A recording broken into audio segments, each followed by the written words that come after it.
Ladies and gentlemen, good day and welcome to the Q4 FY21 earnings conference call of TTK Prestige Limited, hosted by Ambit Capital. As a reminder, all participant lines will be in the listen-only mode, and there will be an opportunity for you to ask questions after the presentation concludes. Should you need assistance during the conference call, please signal an operator by pressing star then 0 on a touch-tone phone. Please note that this conference is being recorded. I now hand the conference over to Mr. Ashish Kanodia from Ambit Capital. Thank you, and over to you, Mr. Kanodia. Thank you, Rituja.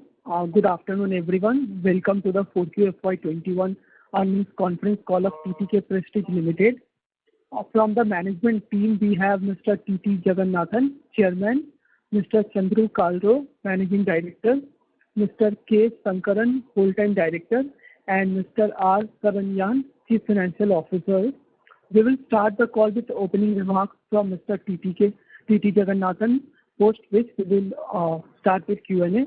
Thank you, and over to you, sir. Thank you. Good afternoon, everybody. As you must have seen from the results that we've uploaded, we've had a very, very good year. In fact, this has been the best year, considering that we had 2 months of COVID and only 10 months of operation. It has been our best year, and also the quarter 4 has been our absolute best quarter. Not merely comparable to last year, but in comparison to all 4 quarters, it's been the best quarter. Our EBITDA growth has been very strong, and free cash growth has been very strong. And so I'm very happy with the results. Now we take your questions. Hello. Before taking the questions, I'd like to make a customary safe harbor announcement. Dear investors, thank you for joining this call. This conference will be open to questions. We already put on our website and also circulated the results, the gist, as also extracts from director's report. During this question and answer session, there may be some futuristic statements that will be made by the management in response to some of the questions. But these are intentions of management, and the best efforts will be put in by them in realize and goals. The success in realizing these goals depends on various factors, both internal and external. Therefore, the investors are requested to make their own independent judgments by considering all the relevant factors before taking any investment decision. Now, let us move to question and answer session.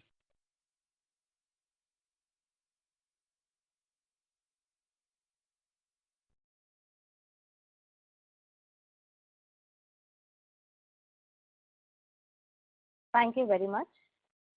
We will now begin the question and answer session. Anyone who wishes to ask a question may press star and 1 on the touchtone telephone.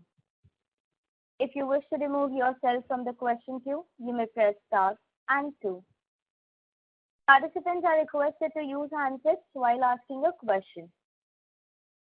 Ladies and gentlemen, we will wait for a moment while the question queue assembles.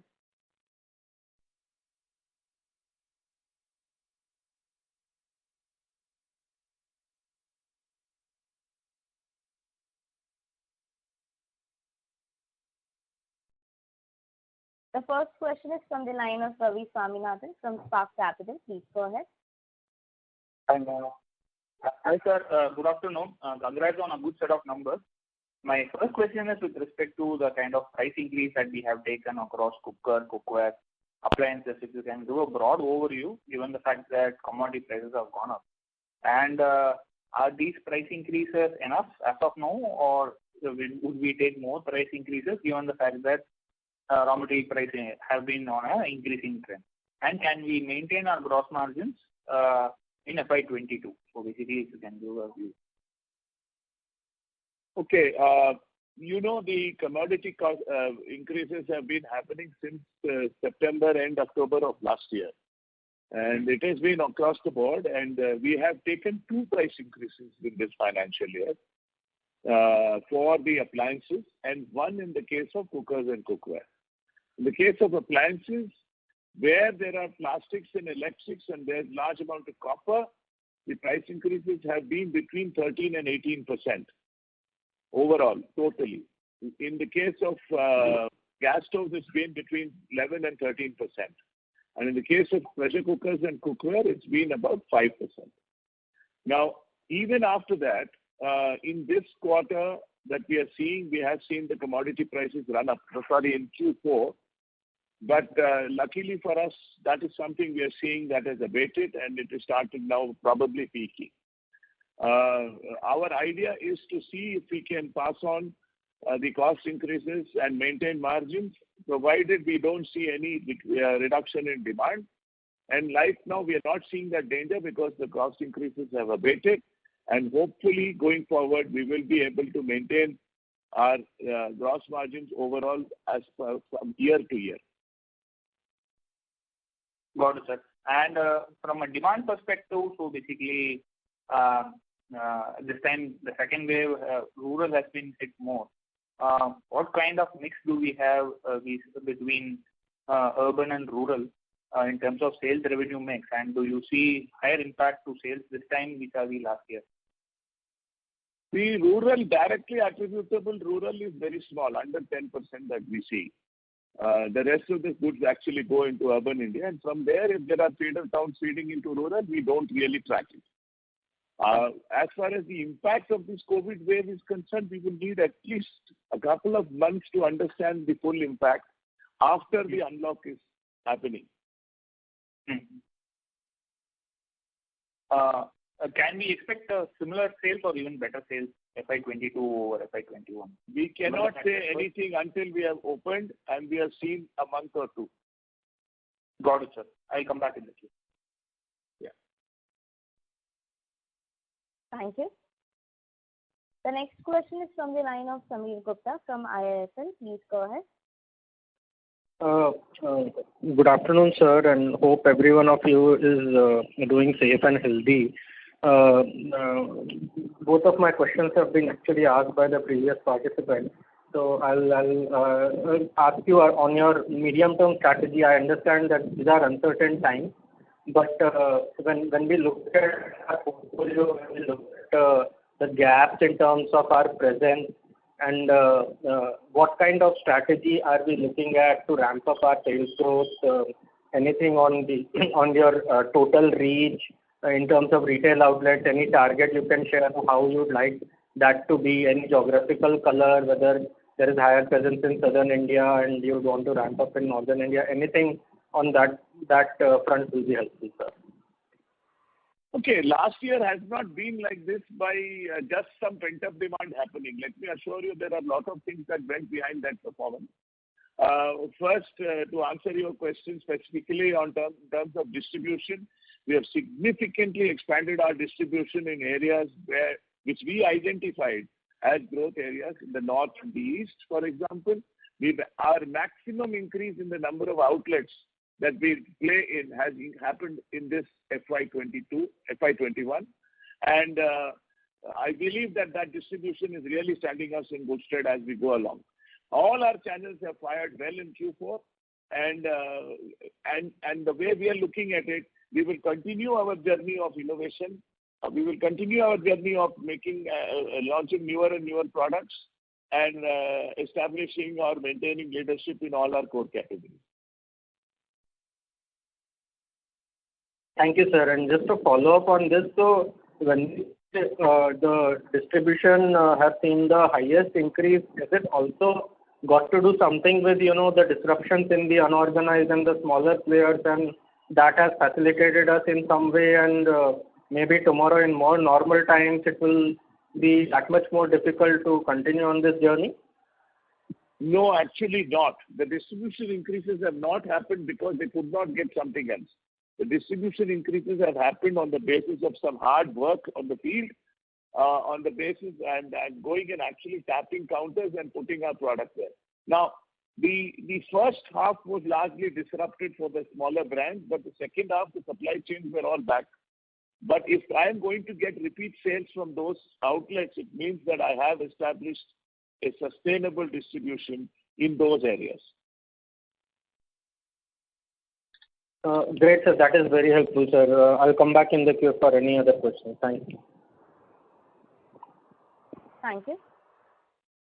The next question is from the line of Aditya Babu from Axis Capital. Please go ahead. Thank you. Good afternoon, gentlemen, and congratulations on a great set of numbers. So my question is specifically with regards to our cookers and cookware range. We've seen multiple years where the growth rates have been reasonably tepid. I just want to get an understanding from you as to are we seeing a structural jump up in terms of the growth rates that we are expecting, and what are the reasons behind it?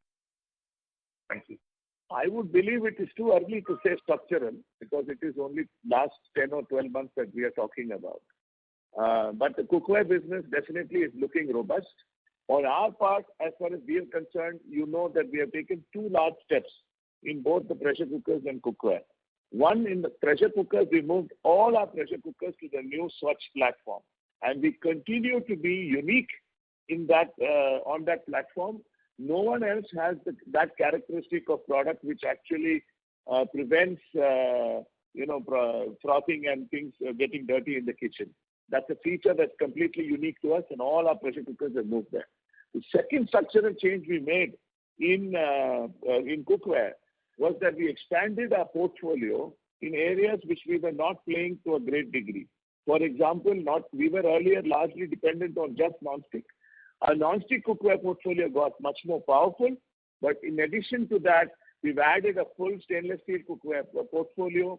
Towards the end of the year, we added cast iron cookware portfolio.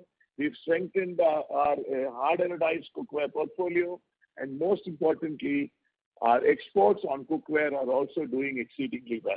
So both these categories have received a lot of attention from us, and hopefully that growth rate we should be able to sustain. Understood, sir. So just to follow up on the question, just if you can share what is the sort of volume growth that you've seen in FY21, especially in the cookers and cookware sector. That would be very helpful. So there has not been a volume growth of any significance in cookers, but we've maintained our volumes. But in cookware, this is our highest ever volume that we are looked at, and it's in high double digits in volume in spite of the fact that the first quarter almost was washed out. So really what Chairman said in the beginning, the operating period in this year was just 10 or 9 months. And if you're looking at this, you're really looking at a substantial growth in the the last 9 months of this financial year. Understood, sir. Sir, and my last question is in terms of our overall margin. Here again, we've seen a significant step up close to high teens, especially in the last 2 quarters. Is it predominantly led by our cost curtailment / operating leverage benefits, or is there something materially different that you're doing here which can lead to a more sustainable sort of a margin? So it's a combination of factors. One, I think the company has taken several measures to make itself more efficient cost-wise. Some of it which will sustain, some of it will not sustain after the unlock is complete. For example, travel expenses may not be as low as they are in this year if the unlock happens. But there are a lot of initiatives in manufacturing, in other cost areas, in logistics, which we would have taken, which will actually hold us in good stead. On the material cost front and the gross margin front, I think we've taken a lot of care to make sure that our portfolio of products are able to justify the value that we are seeking from the customer and delivering better value to them even more than the money they are paying. This is through new products. This is through a variety of marketing initiatives that we are taking. And I think that will continue as long as our innovation pipeline is happening, and that is going to happen. Understood, sir. That's very elaborative here. So one last question from my end. I understand that it will be difficult for us to talk about the immediate term, but maybe if you can help us understand what is the kind of growth trajectory that we expect in the medium term, let's say 3 to 5 years, that would be very helpful. I think we have made our intention very clear in our vision statement, and we said this last time that we are about a year and a half behind from that vision statement. to reach where we wanted to, which was really a CAGR of between 15 and 17% in our existing organic business. And I think that is what we will strive to maintain. However, we are going through some very difficult, unpredictable times for the last 2-3 years. And what you are seeing, therefore, is a combination of those things playing out.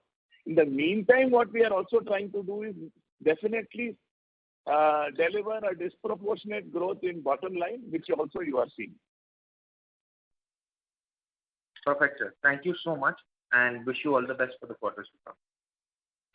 Thank you. Thank you. The next question is from the line of Bhavin Vithlani from SBI Mutual Fund. Please go ahead.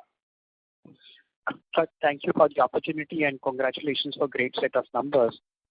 So my question is on both cooker and cookware. It will be useful to understand the market share that we had during the year, how it has moved over the last 1 year. So market share numbers are not yet come for the year yet. And the market share numbers are really can only give you trends and not anything else. From a trend perspective, the reason I'm saying that also is not because of anything else, because all channels are not covered and channels are proliferating every day. So from a trend perspective, if you see, we have gained market share in both pressure cookers and cookware, and I would say at least 100 to 150 basis points in both. But I have not got the figures yet for me to say that with any degree of confidence or certainty. But the way the trends were for the first 3 quarters, we are looking at a growth in market share. Thank you so much. So this is useful. Second, for the appliances portfolio as a whole, we had set a target of doubling over a 5-year period. Could you walk us through which are the specific segments that will drive the growth, and if you could also add the initiatives that you spoke about in terms of new products in the kitchen side, especially the hobs and in the newer area, that will be useful to understand. So we have always said what our core categories are, and those core categories are pressure cookers, cookware, gas stoves, mixer grinders, wet grinders, and induction cooktops. Now, which category we will use when, I don't think is a matter I would like to disclose here because it is competitively sensitive. Because the strategy has always been to come out with products and offerings which are significantly better and would stand out in the crowd. These are very competitive categories. And that has been the strategy, and that is the strategy which will be followed. Combined with a marketing effort, a distribution effort, that will follow with it. Sure. This is last question on specific category, which is mixer grinders. That is a category that we are actually seeing a lot of competitive intensity building up.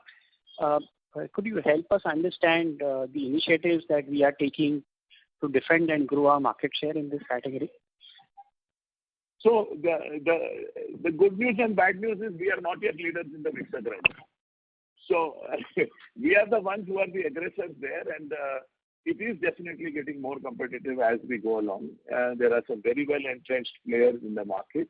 We are also coming up with our own set of offerings in this market, and this is a stable, high growth market, and we are also seeing that customers are buying more expensive products in this category, which means that the customers are open to innovation, and that gives us our sense of opportunity in that category. Sure. Thank you so much for taking the questions. Thank you. The next question is from the line of Charanjit Singh from DSP Mutual Fund. Please go ahead. Hello. Hi. Hello. Sir, can you hear me?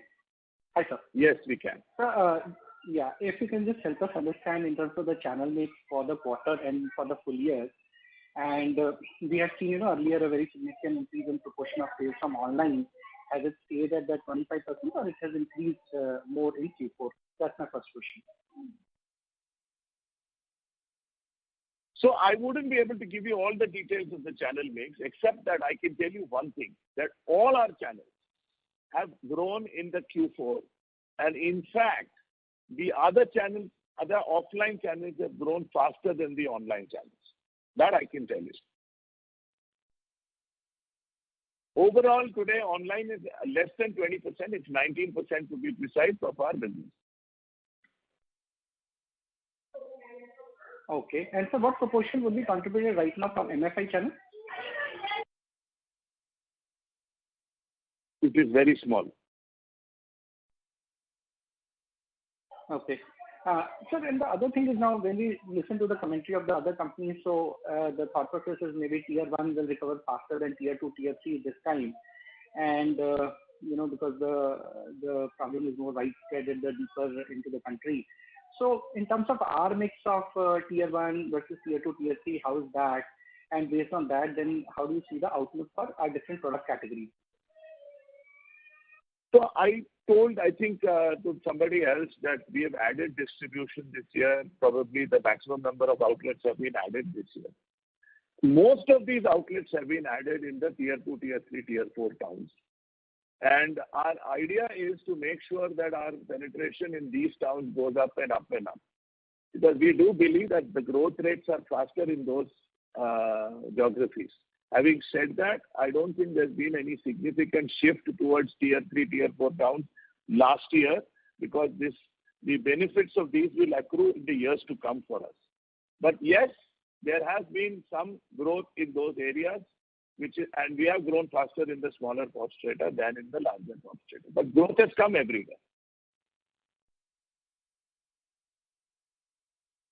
Okay. Fine, sir. That's all from my side. So thanks for taking my questions. Thank you. The next question is from the line of Kunal Seth from BNK Securities. Please go ahead. Yeah. Hi, sir. Thank you for the opportunity. So my first question is pertaining to the distribution, that you mentioned that you work significantly on distribution.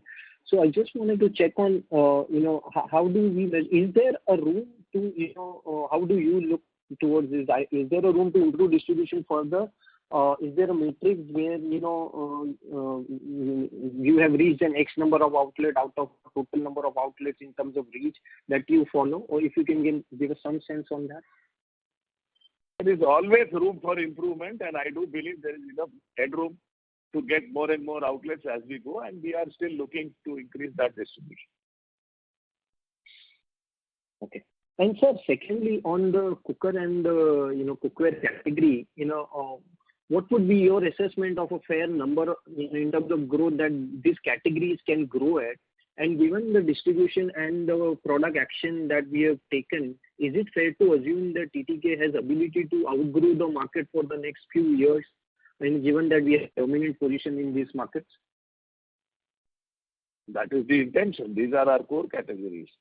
See, pressure cookers are a very mature category. You're talking about an urban penetration in excess of 90%. Right. So therefore, cookware is not that heavily penetrated, but it is.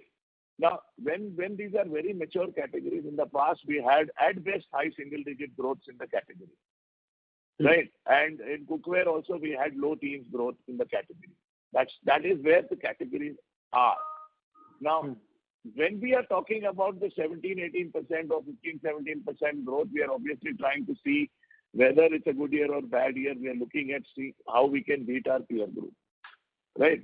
And when I say that my market share has gone up, it means that I have grown faster than my peers. So that is the attempt, and that's what we'll try and do. Sure. Thank you, sir. Thank you. Ladies and gentlemen, anyone who wishes to ask a question may press star and 1. The next question is from the line of Aniruddha Joshi from ICICI Securities. Please go ahead. Yeah. Hello, sir. Thanks for the opportunity. So just wanted to hear your view on this. E-commerce was probably less than 5 to 7% of sales around 5 years ago, and now it is nearing 20% of sales. So if e-commerce continues to grow, do you see that the consolidation in the distribution channel can have impact on company's pricing power in long term? So let's say if e-commerce or online channel becomes the way it is growing, if it crosses 35-36% of the overall turnover, do you see any risk in that? And what would be the strategy of the company in that case? We have constantly worked on de-risking our channels over a period of time. You are aware of that. Now, the e-commerce growing is a matter that is not in our control. That is a customer change that is irreversible. But having said that, the e-commerce itself is evolving.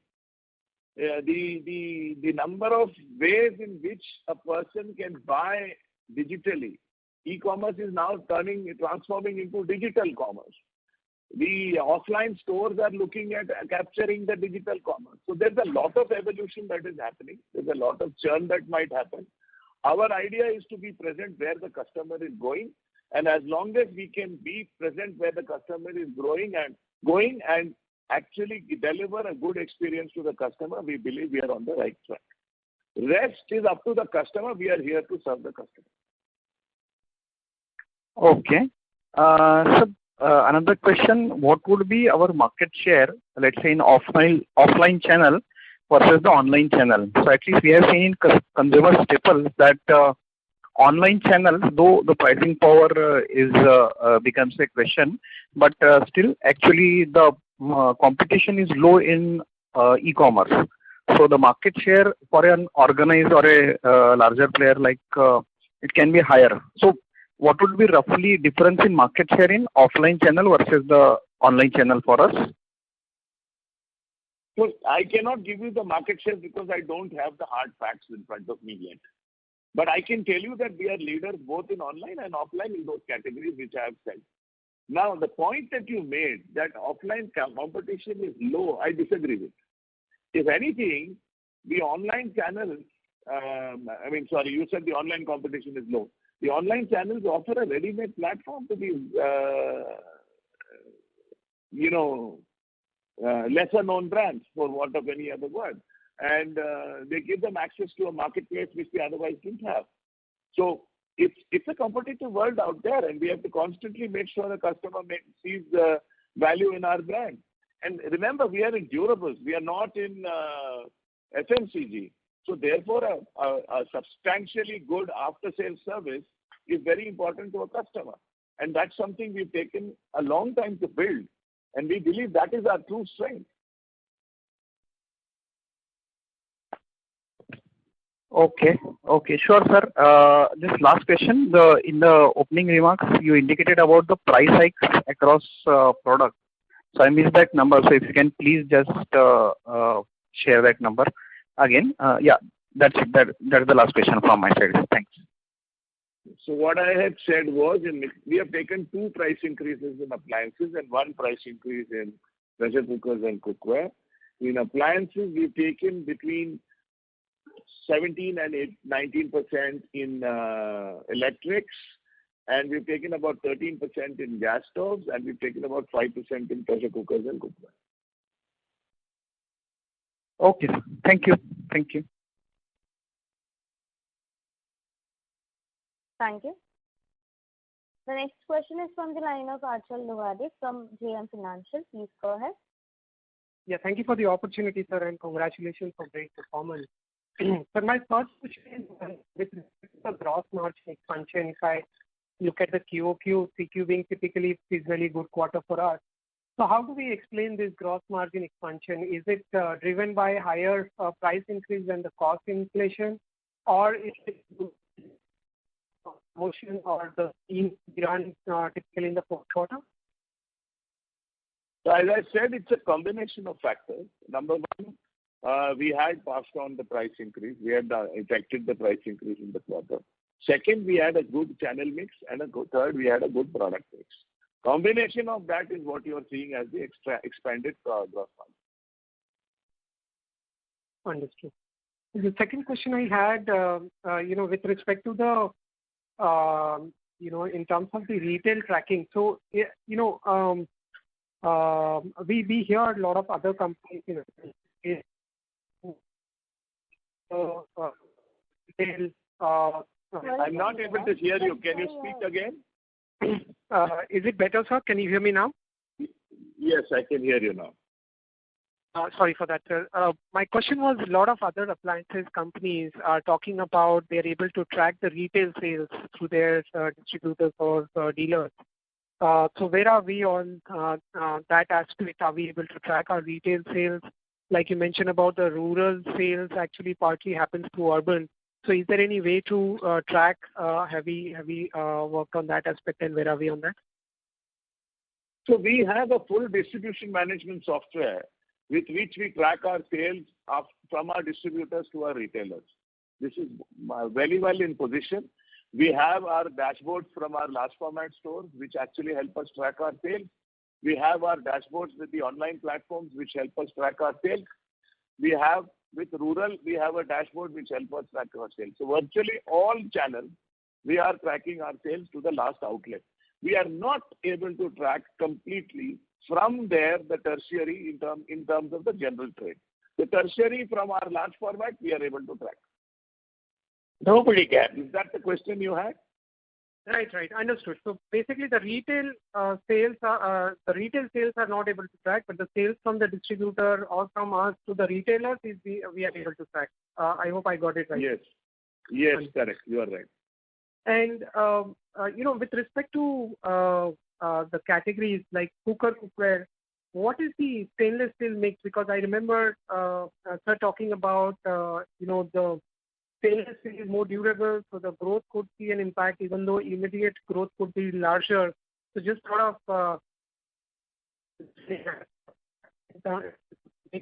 from stainless steel products for cooker and cookware, sir, respectively. In terms of cookers, it's about 70-30. In terms of cookware, it's 90-10 in favor of aluminium.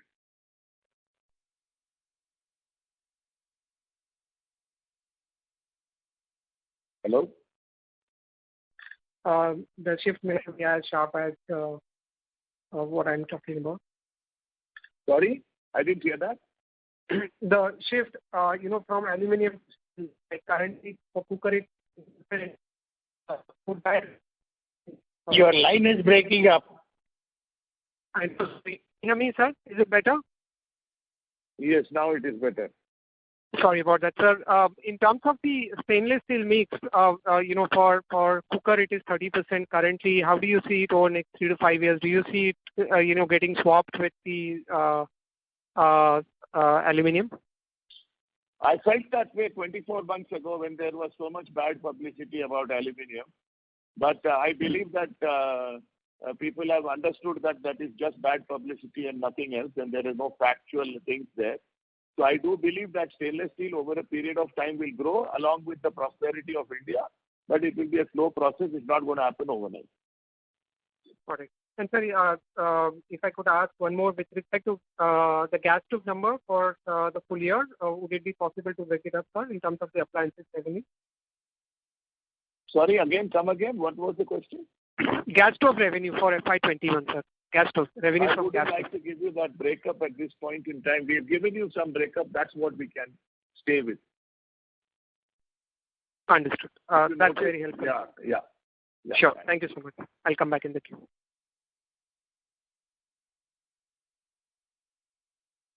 Thank you. Ladies and gentlemen, to ask a question, you may press star and 1 now. The next question is from the line of Disha Sheet from Annual Wealth. Please go ahead. Sir, I just wanted to ask, the gross margin expansion which we had in this quarter, is it sustainable for the next quarter? And have we taken again the price hike for the increase in commodity prices for Q1? I'll answer the second one first. No, we haven't taken any more price hikes. We were believing that with the rate at which the commodity prices were going up, we might need one, but since they started abating, we will not require any more. In terms of sustainability, our margins that you have seen in Q4 has a combination of factors, as I said, and if those combination of factors stay, it will sustain. If there are any major channel churns, then we'll have to see how it goes. Okay. And sir, just last 2 questions on demand outlook. How are you seeing the demand for our products? Like, is it affected due to lockdown, or the momentum of work from home demand continues? See, right now there is nothing that is working. Even the online channels are not able to work without a problem. So it is very difficult for us to tell you anything. We need at least 4 to 8 weeks of operating after unlock to understand how the customer is behaving. But I don't think that the category, as mature as it is, will go down in terms of demand. If anything, it should only grow. So we can assume that May was, half of April and half was May was almost washed out because of people couldn't come out of home and partial lockdown. All sales are happening fast. No, there is May is almost a national lockdown. There is no place that is working. And you are right, half of April was gone. Okay. All of May. Whole of May is gone. Really, there's nothing happening. And the last question, just for the growth of the cookers, the only way to grow the cooker for the company is to gain market share from each other. That is only way, because the category is not growing so much since it is fully penetrated. Or is there space in rural demand? How are we going to grow more in cookers? By gaining market share. The replacement cycle has come down. People replace their cookers much faster these days. Second, people buy add-on cookers much more these days, with multiple ownership. Third, the rural area is not as heavily penetrated as the urban area, and the infrastructure has started being built into the India that is allowing access to the rural markets. And fourth, the penetration of Ujjwala and all the other measures that the government is taking to get people to move to cleaner forms of cooking will mean newer kitchens coming to pressure cooking. So those are the sources of growth. And new product innovation. Yes, and innovation. Okay. Thank you, sir. That's it from my side, and all the best. Thank you. Thank you. The next question is from the line of Manish Poddar from Nippon India. Please go ahead. Yeah, hi sir. Thanks for the call. Just 2 questions. First is, let's say in terms of price parity in your larger products, the gap versus, let's say, the number 2 or the unorganized, is that gap largely same now, given the price hikes which you would have taken? No, the parity hasn't changed. If anything, the unbranded has had to take higher price increases than us in many cases, especially in pressure cookers and cookware. Okay. And just one bit, let's say, so if I understand, would you be able to let me, how does EBITDA margin stack up across channels? I wouldn't want to give you those numbers.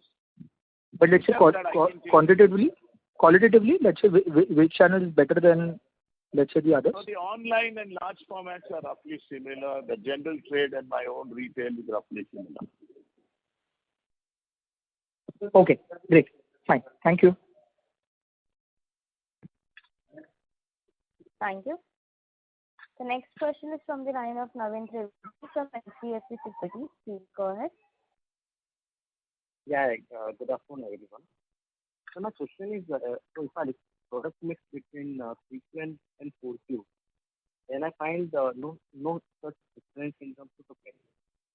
But if I look at the gross margin expansion between quarter and quarter, then there is almost 400 sort of expansion. So just wanting to understand, is there also some sort of a benefit of the old raw material inventory also in the gross margin this quarter? Certainly, that was also one of the points. We did carry some inventory from the older period, and there has been better model mix and a better channel mix, and a price increase that we've taken. So when you say channel was favorable, you mean to say offline channel has a better gross margin than online channel for us? I just stated that our general trade and our retail has one type of margin, and our online and our e-commerce has one type of margin. But our Q4 saw all our channels grow faster than online. Fair point. Hello. Lastly, if you can, if you can also give ANC number for F21. Sorry?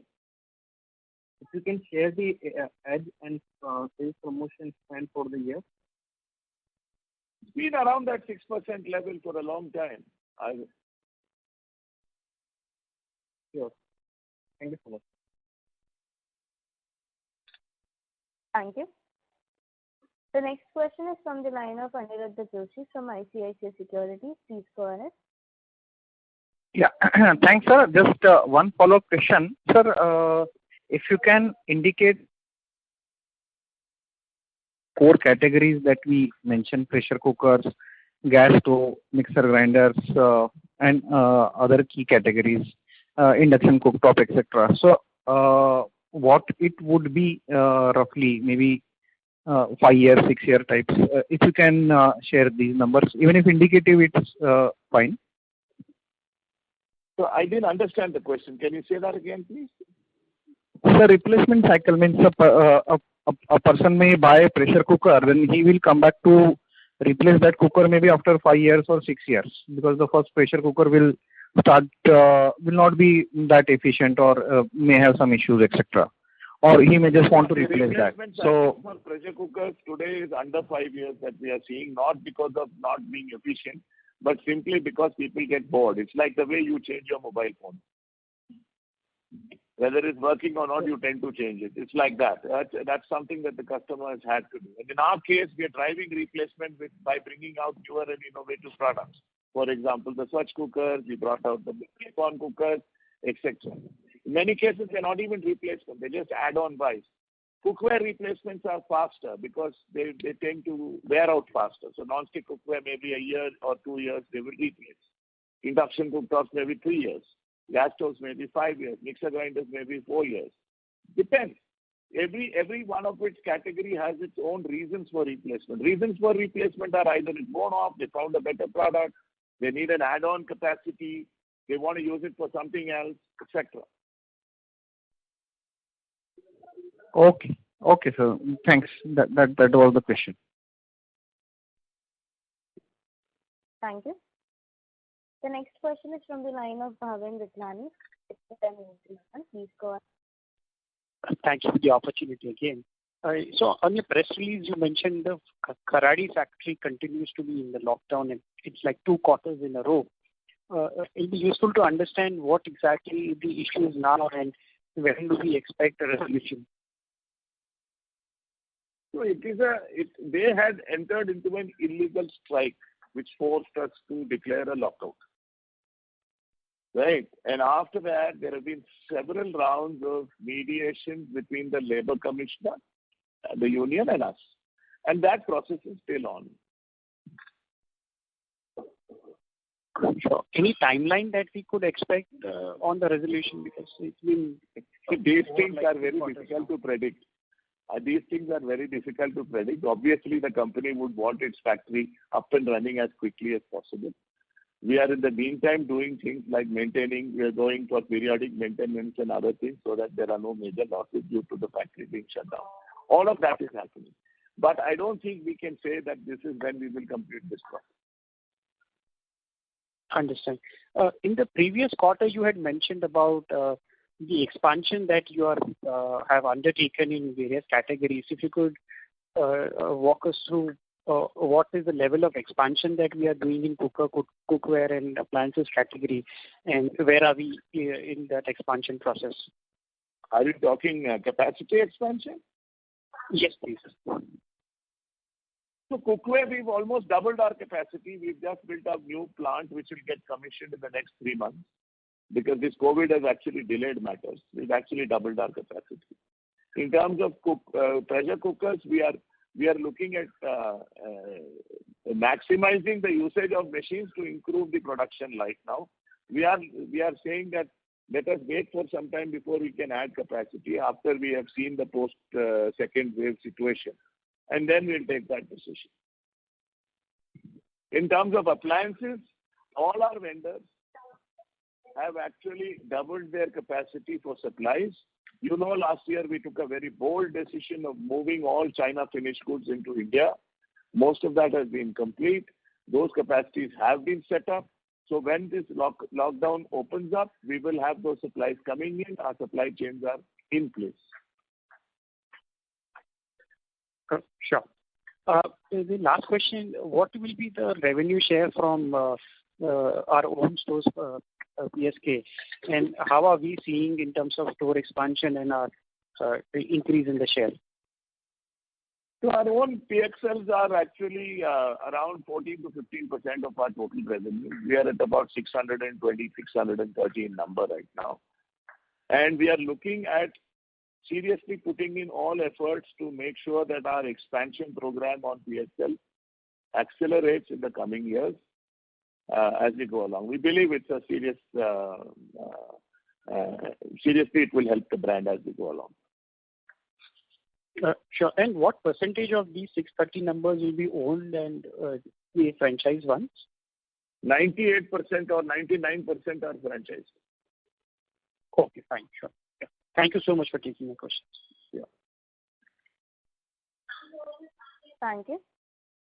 The next question is from the line of Srinidhi Karlekar from HSBC. Please go ahead. Yeah, hi. Thanks for the opportunity and congratulations on great set of numbers.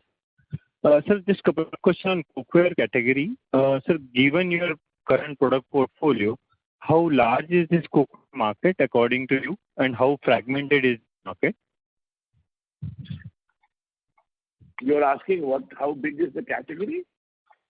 Yeah, so the 300 crore ballpark revenue we have, right? So considering those only, how large is the addressable market that we have? We believe the addressable market is in excess of 2,200 crores for pressure cookers and in excess of around 1,400 crores for cookware. 1,400, 2,200 and 1,400 crores, you said. Okay. Yes. And it's I presume it is extremely fragmented, right? Like top 5 players could be.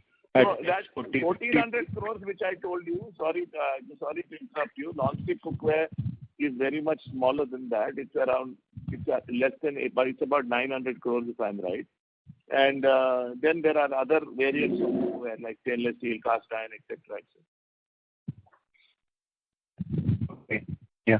And sir, in terms of product portfolio in this entire cookware category, does our current portfolio largely addresses the market, or there are you would say there are still meaningful gaps? So there were gaps, which is what we're trying to address, which is what I said. We've got into stainless steel cookware in a big way, which is a growth area. We're talking about getting into expanding our anodized cookware base. We're talking about getting into cast iron, which we have. And we are looking at newer segments or creating newer subcategories as we go along. Right.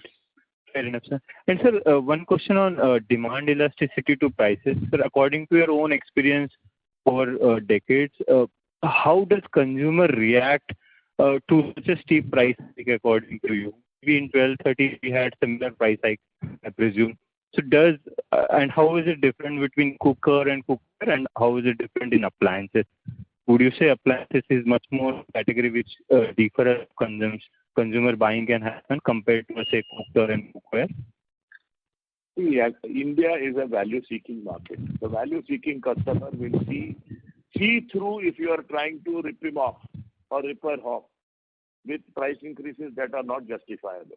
TTK Prestige has always adopted a fair pricing policy, a cost policy, so that we can deliver value to the customer always and make sure that our market shares are protected, if not grown. That is the way we have approached the market, and the Indian consumer has always been value-seeking and has always responded positively to that.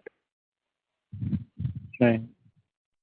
But sir, do you the question is really, do you think the 10% hike can cause a deeper consumption by a year? Well, because typically after the price hike we have seen a full quarter, as you have seen, and I don't think that has created any problem for us. Okay, great. So thank you for answering my question. All the very best, sir. Thank you. Thank you. The next question is from the line of Bharat Chhoda from ICICI Securities. Please go ahead. Yeah, good afternoon, sir. Congrats on a good set of numbers. Just wanted to understand more about the export business prospects and whether we would have the sufficient capacity to cater to this demand. If you could provide more color on that. Well, we have built the capacity to cater to the expanded demand that we have seen, and I think we are largely covered for this financial year at least. As soon as we unlock, we are going to reassess that. It's a continuous process. Our exports are doing well, and we are looking at the next couple of years as a strong window of opportunity for export business. Okay. And sir, could you provide us the manufacturing and outsource mix that we have overall? 48-52. 48 manufacturing, 52 is outsourced. Yes. Okay. And sir, what would be the capex for FY22? Around 50 crores for now, but that's a dynamic figure. If we need more, we have cash. If we need to do more investments, we'll always be happy to put it back into the business. Okay, so thank you. That's all from my side. Thanks. Thank you. The next question is from the line of Nitesh Shah from Motilal Oswal. Please go ahead. Yeah, thanks for the opportunity. Just two questions from my side. First, if you can just give us some update on your home cleaning business and the water purifier business. How is that shaping up for FY21 and the plans going forward? And second question was, if you can give us some sense on what would be the contribution of products launched in the last 2 years as a percentage of revenues? So the home cleaning business we have divided into two parts, actually three parts. One is the electrics, like vacuum cleaners and things like that. The second is the non-electrics, which are the spin mops and cleaning accessories like that. And the third are the water purifiers. Now, the vacuum cleaners have done extremely well last year. We've expanded seriously on distribution in terms of the non-electrics into supermarkets, etc., and key geographies. It's still work in progress as far as I'm concerned. The COVID has not been helpful in this. And the third part is water purifiers, which unfortunately we've had supply chain constraints. Otherwise, we have some very differentiated products. Hopefully, as soon as we unlock, that is a big area of focus for us. Again, there's a lot to be done. We haven't yet achieved much there, to be honest. Sorry, what was the second part of that question? Hello? Hello? Hello? Hello. So what would be the size of the business now? The cleaning solution? Yeah, all put together. It's about 75, 78 crores right now. Understood. And we are on track to achieve the 500 crore target that we had set out over the next 4 years. We have set 300. We're slightly behind schedule thanks to this COVID. But hopefully we will do something to make up for this lost time through something else in terms of new products. Yeah. Sure. And so the second question was... We are committed to that number. We want to get there. Got it, sir. Got it. And so the second question was, if you can just let us know, the products launched in the last 2 years, how much do they contribute as a percentage of revenue?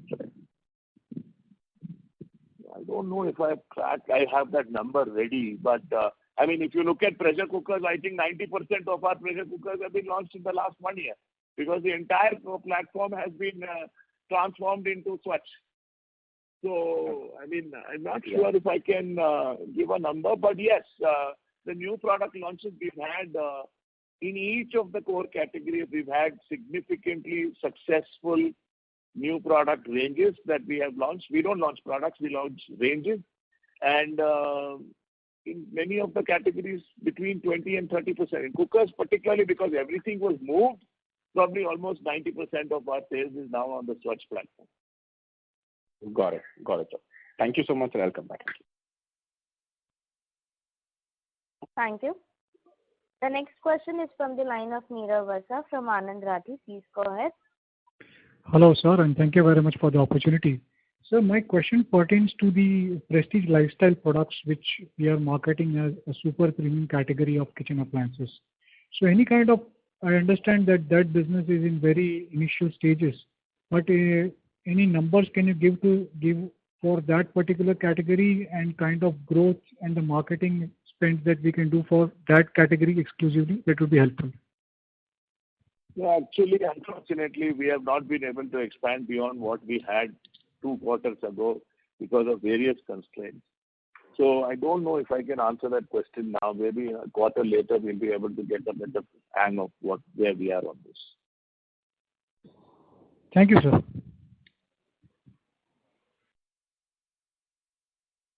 Thank you. The next question is from the line of Dipen Sheth from Crystal Investment Advisors. Please go ahead. Hi, and thanks for the opportunity, sir. The question I want to ask is a little strategic in nature. I see your cookers slice of the business as a mature but leader category. Fine. And obviously, cookware appliances would be the faster growing and more, bigger opportunities there in terms of being able to grow the business sustainably.